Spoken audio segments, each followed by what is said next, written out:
Once again, party people, welcome back to Where My Killer Tape At. This is episode 49. Whoever thought we'd make it this far, right? Shout out to Biggie Smalls. Once again, we'll be talking to the homie Shadow, also known as One Shadow Love on Twitter. And we're going to be discussing Daredevil Season 3. You know she was on the show before. We talked about Iron Fist Season 2, so you know it's going to be a treat. Just to let y'all know, there's a lot of spoilers on this one. So if you haven't seen it yet, you might want to skip this one or come back when you checked it out. So here we go, party people. Rock, steady, rock, steady, rock, rock, rock, steady, steady, steady, steady. Gangsta, gangsta, gangsta.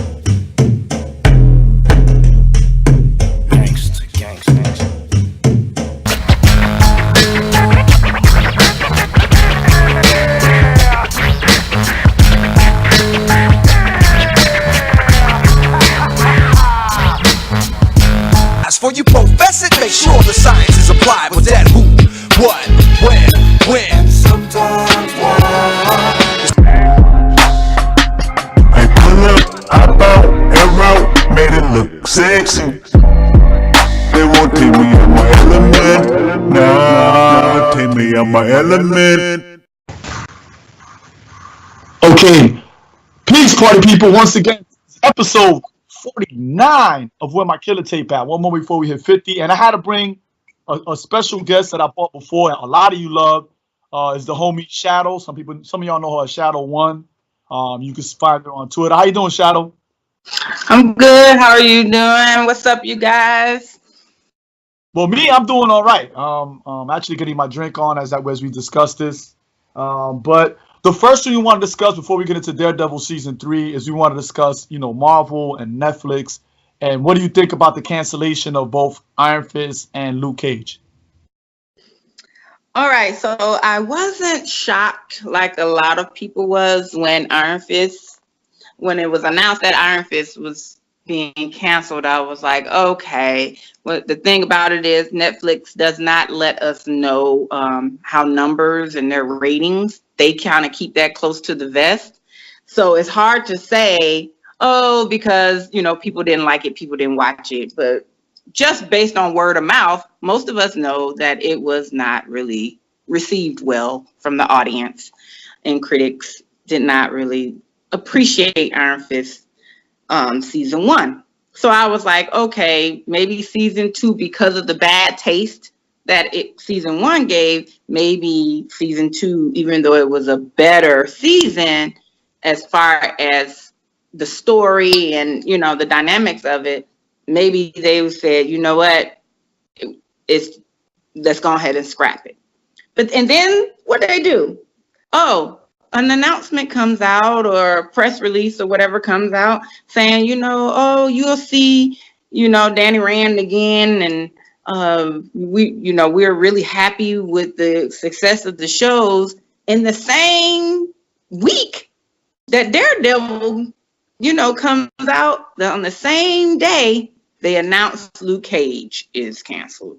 That one got me. I was not expecting that one. So I was like, okay, what are y'all doing? So I have a theory. Okay. And my theory is, okay, Marvel and Netflix on the low has came to some type of deal that they're not letting us know. In order for Marvel to take back their content or their characters, Netflix have to release them in order for them to do it, because Netflix has the rights to those characters, from another deal on a distribution level. And they have to let those go in order for Disney to pick them up and do something with them later on. So that's my theory. I'm thinking this was a strategic way of them, Netflix letting go of the Marvel content, because it's just crazy that Disney is about to launch their streaming service and they own Marvel. Yeah. And they like to keep all their stuff kind of close to the vest. So it only makes sense to me that they're going to pull these things slowly. So I'm thinking The only way I can think that this is more on the wave that they're going is if they came to an agreement that Netflix says, okay, we'll keep the ones that brings us more viewers, and we'll give you the lesser of those. And the only thing I could think of, Punisher did well. Of course, Daredevil is the bomb, and Jessica Jones did pretty well. So I'm thinking they might keep, those for another season, and then eventually all of them gonna be off of Netflix, because Netflix wants to do their own original stuff without having to share too much with another, entity. So that's kind of my take on this. I got you. And with you, I was the same way about the Iron Fist thing.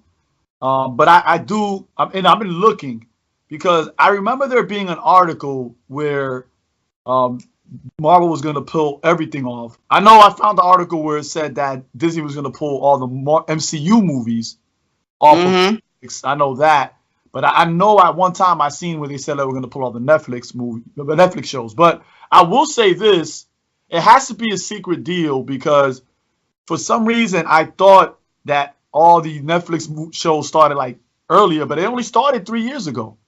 Right. Started in 2015. So they've given us 11 seasons of content.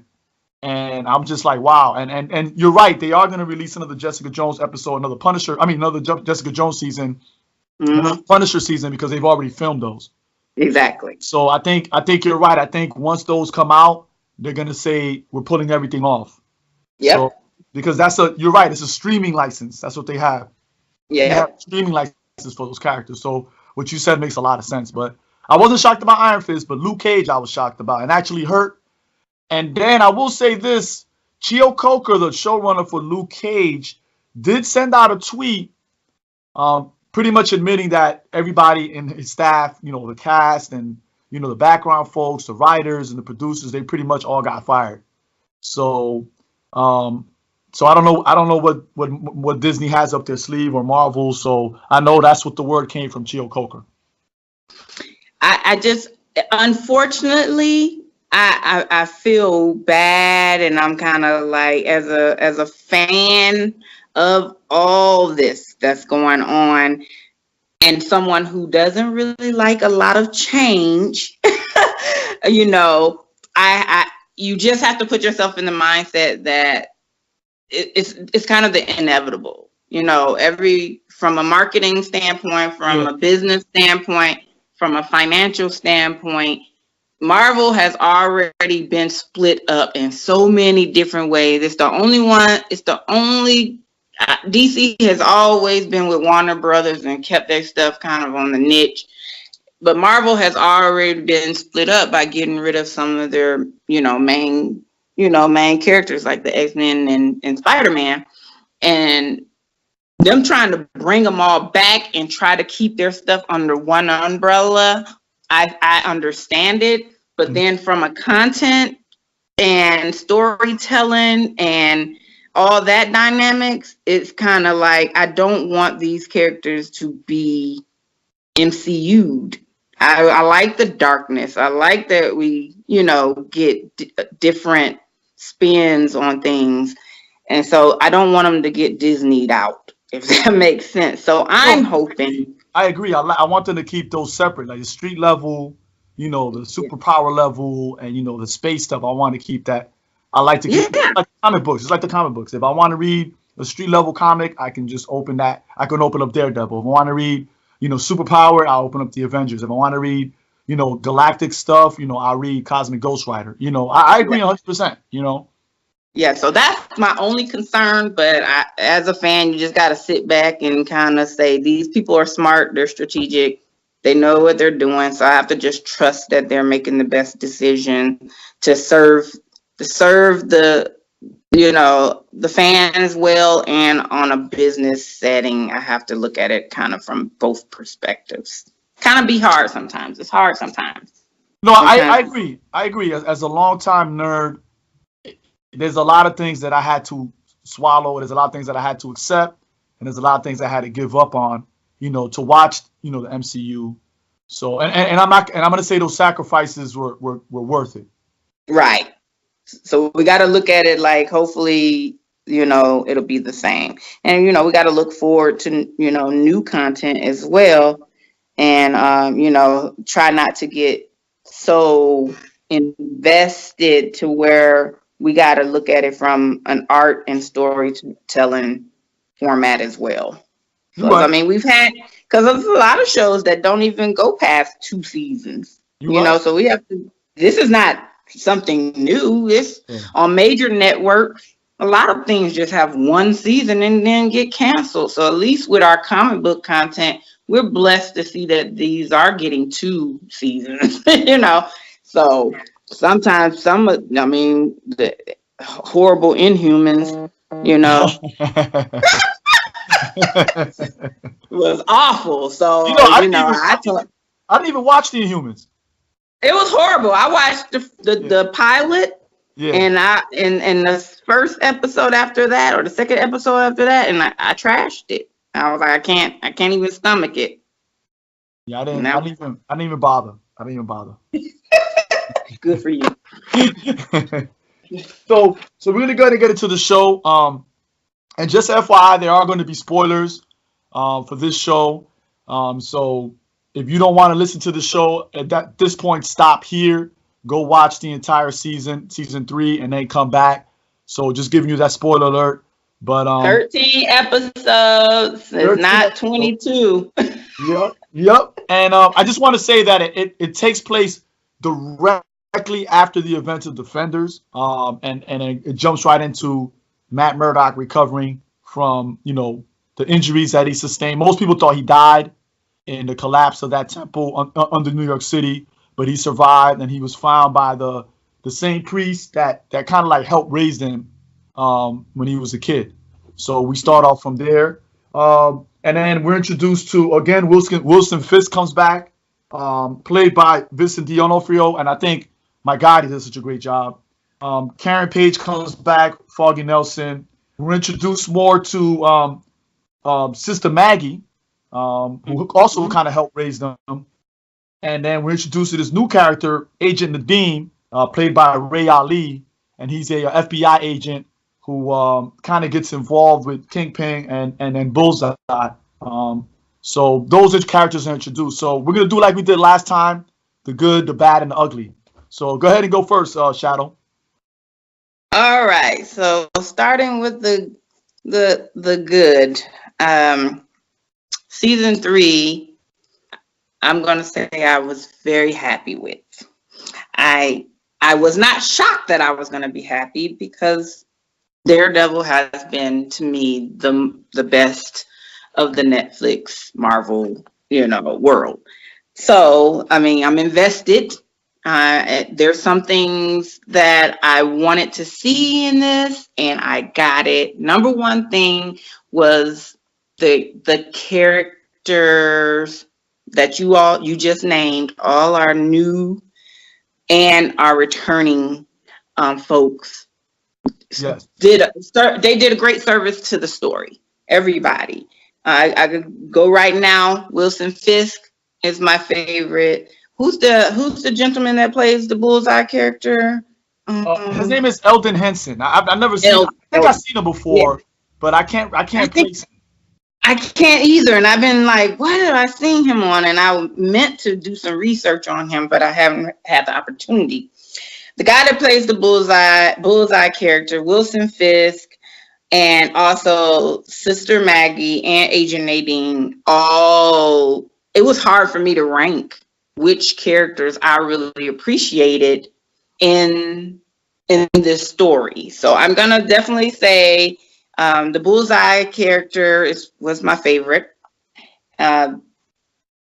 Then Wilson Fisk, because we were already introduced to him, he had already had my heart anyway. But for this particular season, Bullseye was my favorite. Every time he was on the screen, every time during a fight scene, or even just his dialogue, his story was compelling. And I love that. I love that about this season. Like, I was really in tune. I was really feeling it. It made you care about that character. And when it comes to, the best villains are those who you start like relating to, even though their drive and their motivation might be not be the best. But I like that they made him vulnerable and they made him have some heart, and he actually had something to him where he just wasn't trying to destroy the world for no dang on reason. You know what I'm saying? He had a reason, he had a purpose to what he was doing.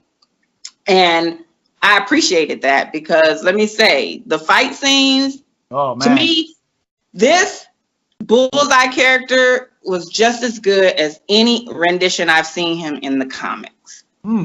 It's like, if they were to write him now based off of this television series, I will like him even more. And that's I mean, I really mean that, because I was like, just being able to pick up anything and throw it and be precise and hit his target, and that ricocheting type of, fighting and maneuvering was awesome. Nobody else had that skill that we've seen, other than like the Punisher just being a really great sniper, whatever. This dude had that, plus he can throw whatever the hell he pick up. Yep. And I like that. I like that so much. I was scared. I was really scared. Like, yeah. I was moving with the damn thing. I was moving like, like dodging it like he was throwing this shit at me. So, Sister Maggie. Oh my God. Sister Maggie was another person that was probably my second favorite character this season. She was not perfect. I am one of those people that despise the most perfect characters. I'm not a Captain America fan because of it, even though, lately he's been written a little bit more on the non-perfect side. But I'm just not, I fall for those characters that has some demons in their closet, or made some mistakes and they're trying to overcome it. So when I figured out, of course, because I followed the comics, I knew that she was his mother. Yeah.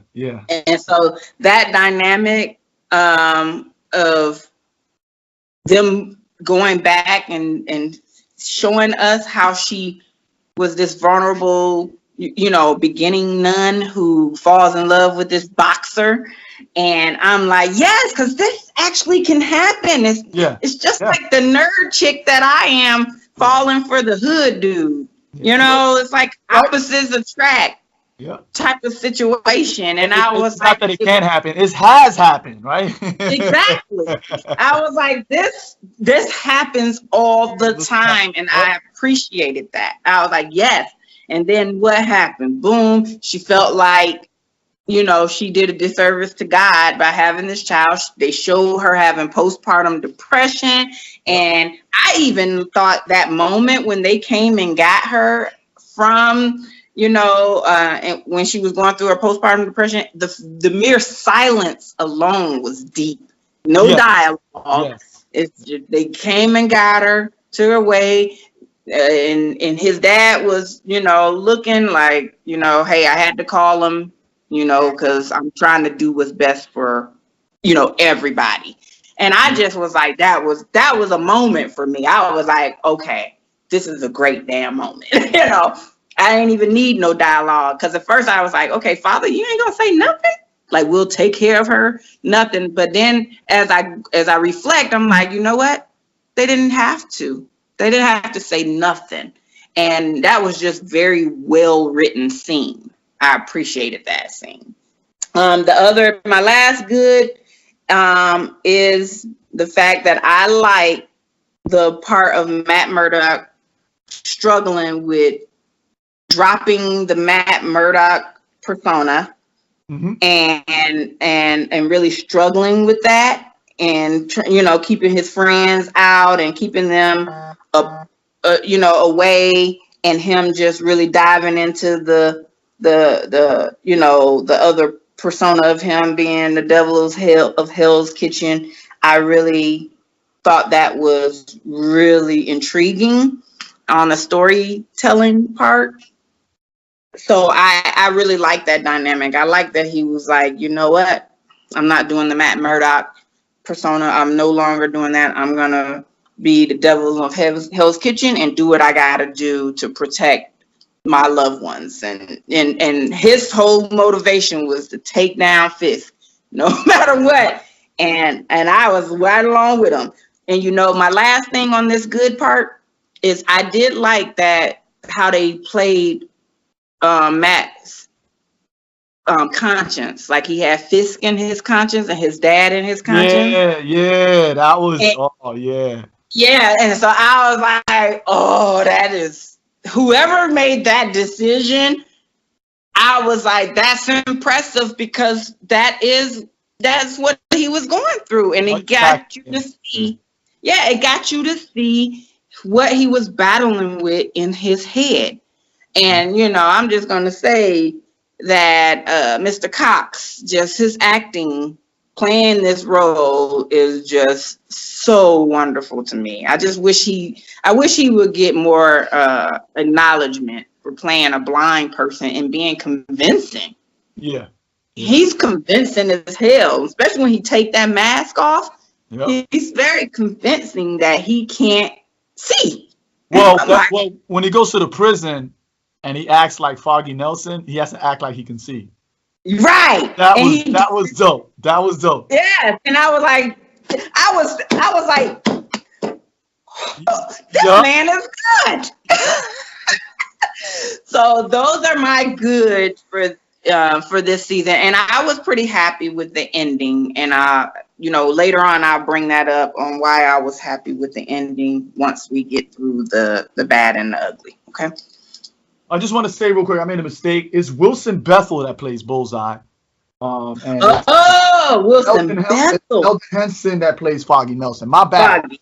Yeah, I was like, wait a minute. Okay. So his name is Wilson. Okay. Wilson Bethel. But anyway, just want to say about Bullseye. The thing about Bullseye is that he was a character that was created by Marv Wolfman, and he was kind of like a throwaway character. No, and he was revived, and they were like, let's make him a compelling villain.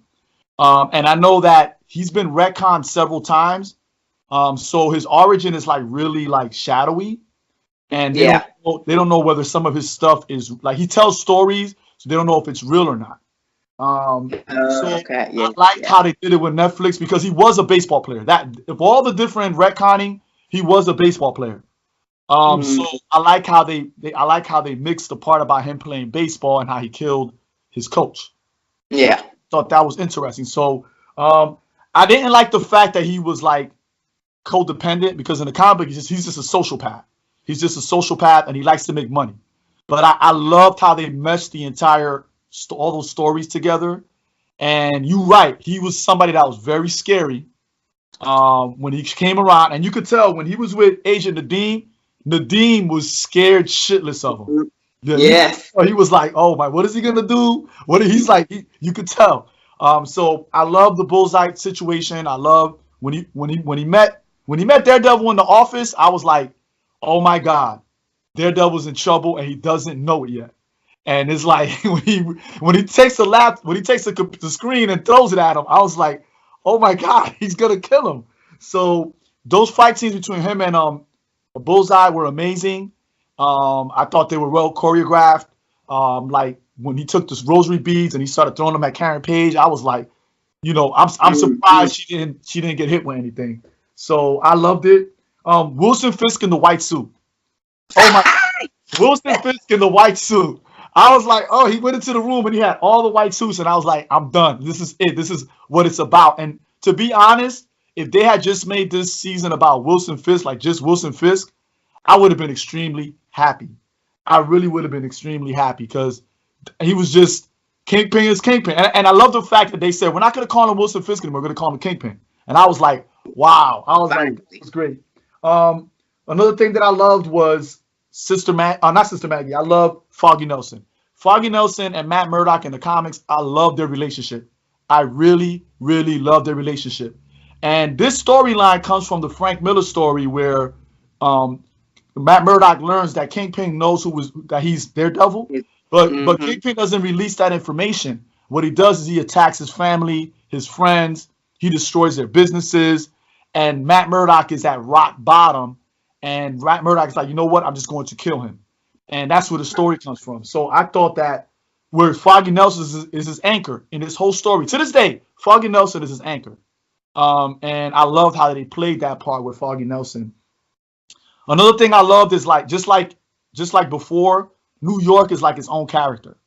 And I know I'm biased. I'm from New York, but I love how New York plays such a significant backdrop to the entire story with the NYPD, the beef between them and the FBI, the district attorney, Foggy Nelson running for DA, like they even have one of the mafia people from Luke Cage in this story. And I was just like, oh, she's in this too? And it's just like, they just weave, New York, just like Harlem is weaved into the Luke Cage story. It's like its own character. So I can go on and on about the good. Again, Daredevil's like my favorite Netflix series. So I was very, very happy with it. I was very happy with the ending. It left me very satisfied that, he didn't kill the Kingpin. And it's like, they still going to have this, it's still an open book. They're going to have a complicated relationship, but Kingpin is still around. Right? Right. So now we're going to go into the bad. What do you think? What do you think is the bad parts of Daredevil? Okay.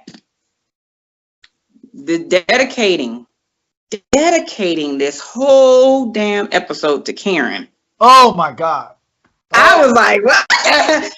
What the hell is this? I really did not give a shit. I'm just gonna be honest. I did not care about that whole situation. I did not care about how she got, how her dad's relationship, how she got her brother killed or killed her brother, however they look at it.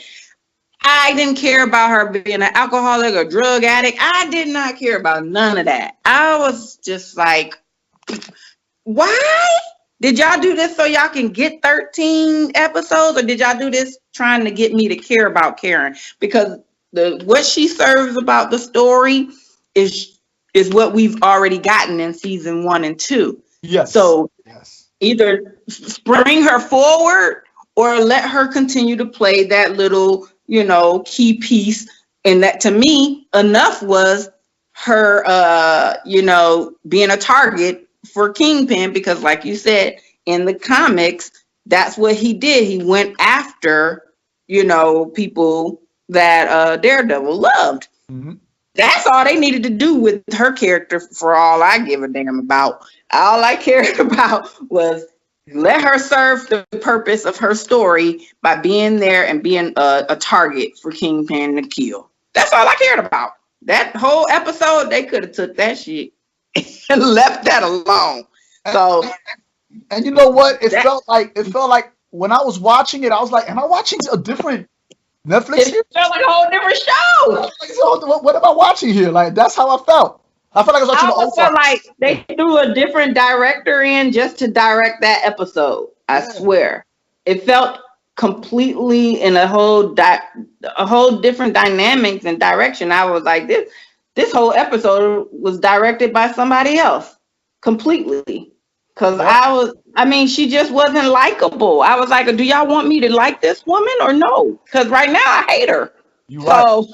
I just think that did a disservice to her character, because I can deal with her. She was tolerable.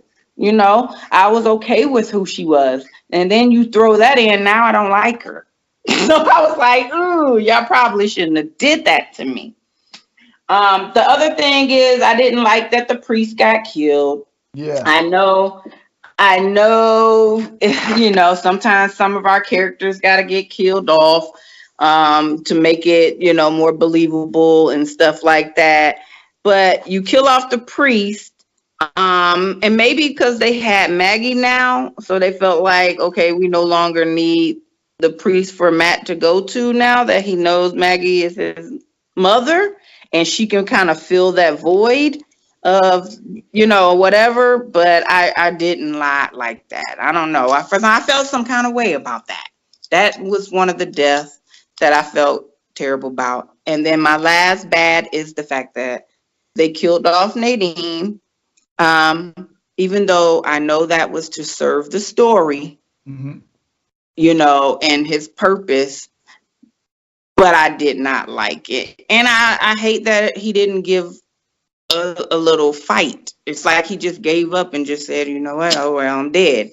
Like, at least try to fight a little bit. I would have liked to see him get at least a little hit off him. Nah, he was not gonna kill Bullseye. That's the thing. If he was gonna die, I just did not like the way he did. I know he wasn't gonna win, but at least they could have let him try, do some booby trap type thing, or do some home. He had the house to himself. He knew dude was gonna come.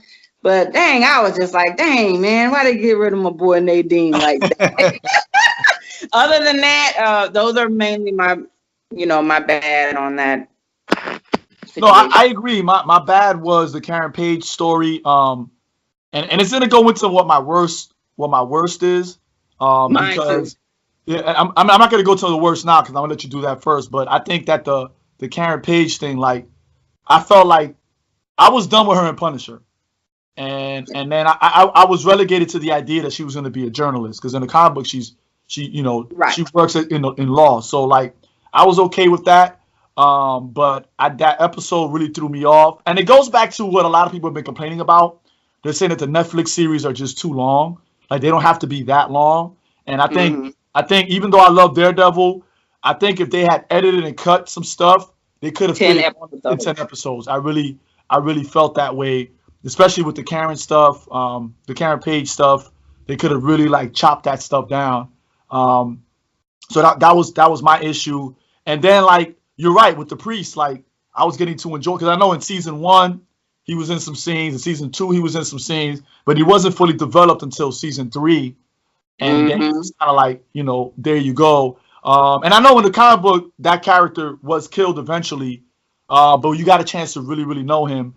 And his influence on Daredevil. So, right. But I agree with you on those. The Nadim thing, again, I'm going to connect everything when I do my worst part. I guess I should just jump into my worst.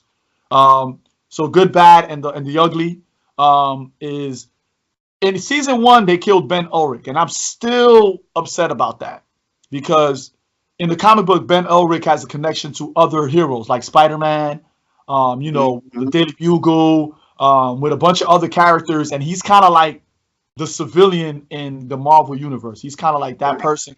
He's the unbiased eye. A lot of the superheroes trust him, and he respects that client confidentiality. I got to protect my sources.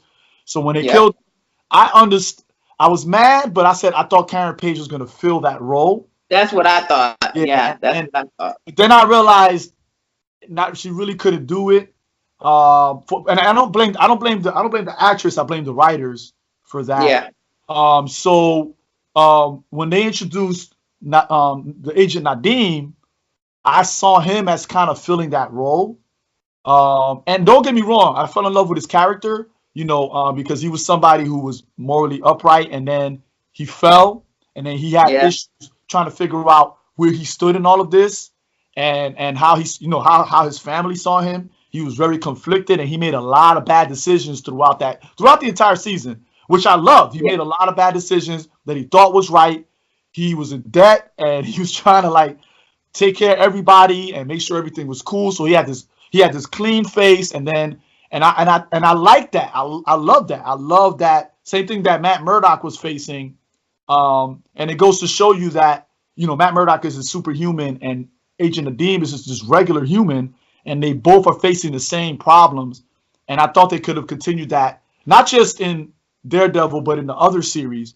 Because seeing him, I could see the fallout from the FBI Kingpin thing, and he being involved in that. And so when they killed him, I thought it goes right back to season 1, Ben Ulrich.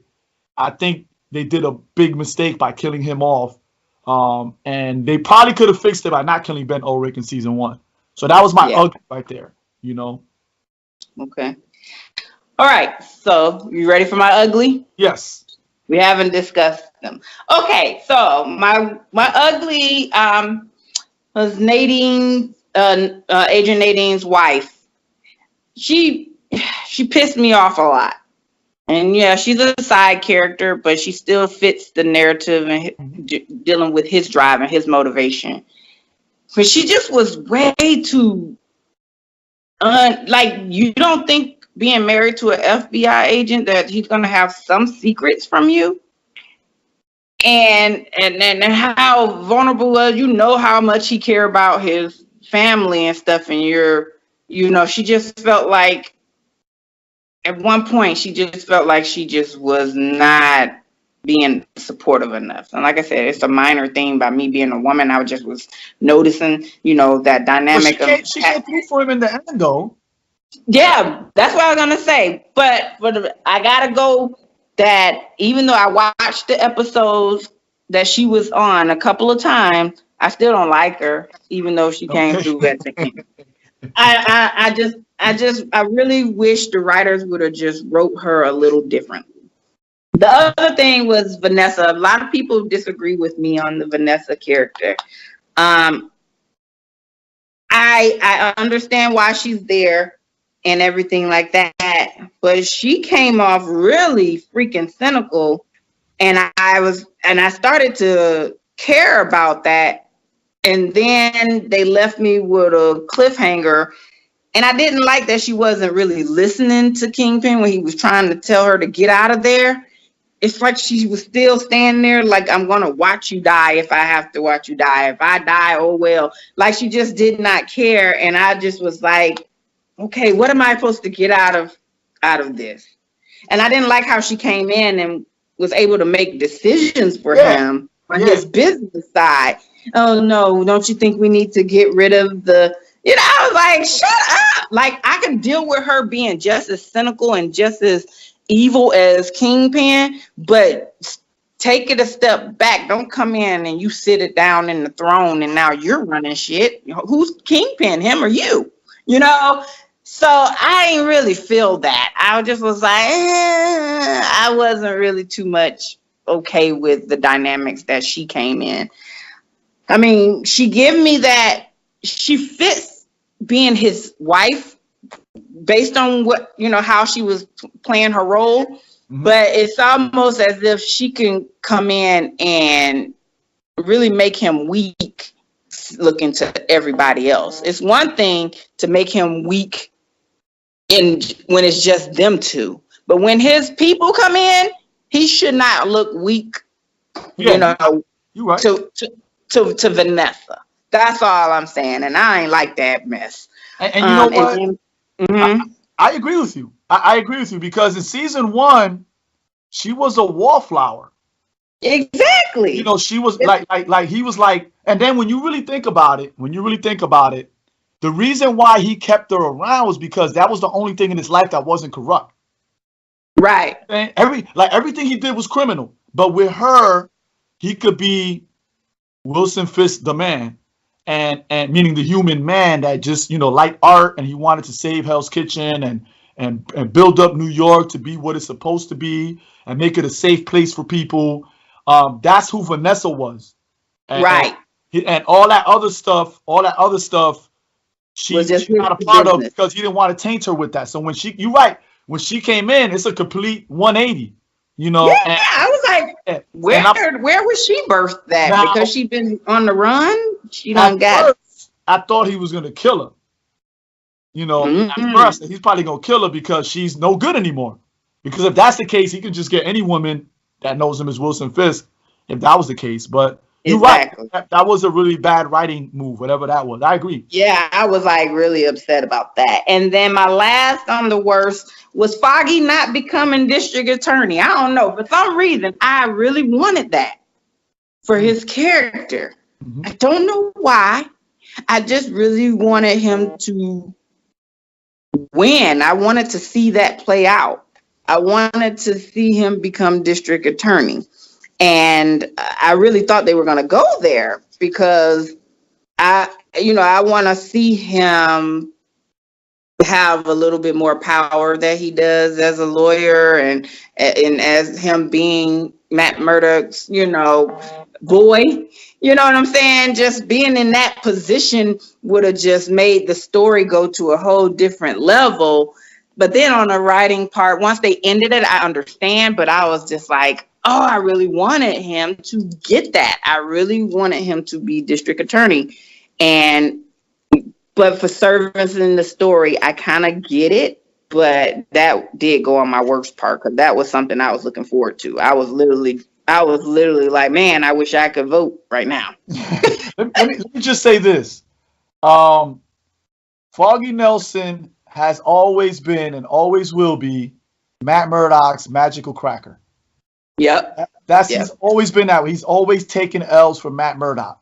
He's always taken L's for him. So when he was running for district attorney, I was like, he's not gonna win because that's just his character. That's his and I shouldn't be that way because if my friend does all that for me, I want him to win at all times. I shouldn't to take L's for me all the time. And in the comic book, Foggy takes so many L's for Matt Murdoch. Yeah, he does. And in Netflix too, he takes so many L's for Matt Murdoch. He takes so many L's, and it's just like, I just want to see him win. Yeah, you want to see him win. It is fucked up. It is, and like the police had his back. It was like, oh, you Foggy Nelson? Yo, I put you on my Facebook. So you're like, okay, all right, so. So I was like, I was holding on to that. I was like, why y'all do me like that? Give me all, it's like giving me a little taste and then pull it right back. And I was like, damn you. I was happy he had that I almost died sex though. That was dope. I was like, yay, Foggy, right? I thought that was cheesy as hell. I think I paused it on that part. Almost died sex, But yeah, those are pretty much my worst. Other than that, of course, that takes nothing. There's so much you can talk about on this show. You have to have a 5-hour podcast episode in order for me to talk about every intricate detail. But definitely want to tell the listeners, you guys make sure you guys definitely watch this season. And if you haven't watched any Daredevil, what are you waiting for? This is good storytelling. I ran into 2 people who never watched it, and I was like, man, you got to watch season 1, season 2. You got to watch Iron Fist season 1. You got to watch Defenders. And then you watch season 3. I was like, man, where you been? And it was just, it's a lot. So. I know there's a few people on my Twitter that were like, I'm gonna try to binge, and I was like, good luck, because those first two seasons, I was like, man, it's gonna probably take you a little minute. You ain't gonna be able to watch nothing else, but just binge. And I got one follower who actually started, and he's on season 2 now. Okay. And he's like, please don't spoil it. And I said, dude, listen, I'm going to talk about this stuff. You better mute me. Yeah, yep. You better mute me because, let's be fair, you guys. If you're not following it, and then you have nerds like us that wants to talk about it and discuss it, you're just going to have to, delete, mute, or, not come on my page. That's all I can say. You're right. You're right. But I can see if we did it on Monday, but we did it on Thursday. So you kind of had, time to, because I'm going to post it tonight, so. Yeah, a lot of people are saying, please don't spoil it for me. And I'm like, look, man, I'm going to do, if I know I'm 2 weeks late on something, I don't ask that of anybody. Yeah. I have to make sure I stay offline or stay off those people's pages I know follows this stuff and who I know is going to tweet about it or talk about it, or they're going to post a YouTube video about it. I stay away from those channels and to keep me from spoilers. And that's what people are going to have to do. You cannot ask us, fans who own our shit to stay away and not do this. Come on now, we gave you a week. We gotta talk about it. You know what's wild? There's like so much stuff online that's released that you actually do yourself a disservice if you don't watch it. Cause like Right. I already seen essays about why they killed Ray Nadeem. Like everybody, people upset about it. Hmm. I already seen I seen all kinds of stuff where I was like, I'm glad I watched it because then I would have found out that he was killed because everybody was talking about it. There's like streams of essays everywhere you go about him being killed, and Absolutely. Bullseye, like oh Bullseye, the Bullseye. At the end, you can see his bullseye on his eye, the iconic, image. And Mhm. I was like, man, I'm glad I watched it because if I didn't, Right. I would have saw that stuff by accident. It wasn't even by intention. It was by straight up accident. Yeah, I mean, I follow way too many people who Yeah. are in tune in order for I would literally have to stay off the Yeah, I web. have to stay offline. Yeah, I would have to stay offline. But Yes. then again, I had students come into my classroom, watching clips on YouTube. Yep. Like So like you like still got to deal with it. today they were watching the Kingpin, Bullseye and Daredevil fight. And Oh, it's like, wow, that's already there. Somebody already edited that and put it on YouTube. yeah. They Wow. did it the night they finished it. Yep. Because some people binged it in one day In one day. Yep. just so they can review it, talk about it, and do some type of content on it. So some people are just really invested. They wait for these dates. They take time off from work Yep. and everything to get on this. So we can't blame we can't blame anybody but ourselves if It's a we different time. are behind. Yeah, it's a different time. It's a different time. It's really a different time. So, yep. But anyway, we're gonna go ahead and end the show. If you give everybody your contact information, and if you miss it, I will put it in the show notes, ladies and gentlemen. Go ahead. All right, you can definitely follow me on Twitter. It's One Shadow Love, ONE Shadow Love, LOVE. And on Instagram, I'm also One Shadow Love, but I'm the number one Shadow Love _ And you could also subscribe to my YouTube channel, which is also One Shadow Love. And that's it. And, I appreciate you having me again. It's always a pleasure. Yes. Thank you for coming on so quickly because I know you was like, "Hey, did you watch it?" And I was like, because I was gonna ask you, but I wanted to wait till I was done. And like a dummy, I thought maybe you hadn't finished watching it, so I was like, "Oh, I gotta get this done now." So I appreciate you getting on me about it. And I'm super thankful you're on the show, and I appreciate it. I appreciate your comic book knowledge and your insight, and your critique of the show. Now, always. Thank you so much. No doubt.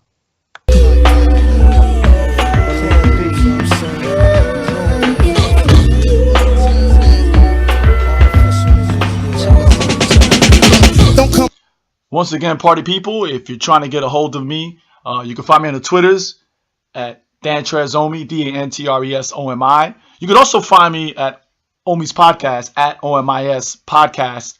Again, if you want to get me for bookings, I do host shows, I do panel discussions, I do workshops on intersectionality, black male feminism, hip hop culture, and I also do breakdancing, or what we call b-boy or b-girling workshops, as well as capoeira workshops. You can check me out on my Gmail, DanTresOmi@gmail.com. That's DanTresOmi. And let's talk about prices and everything. So let me know. And again, I'm gonna put everything in the show notes, and you can check us out. And see you then later. Peace.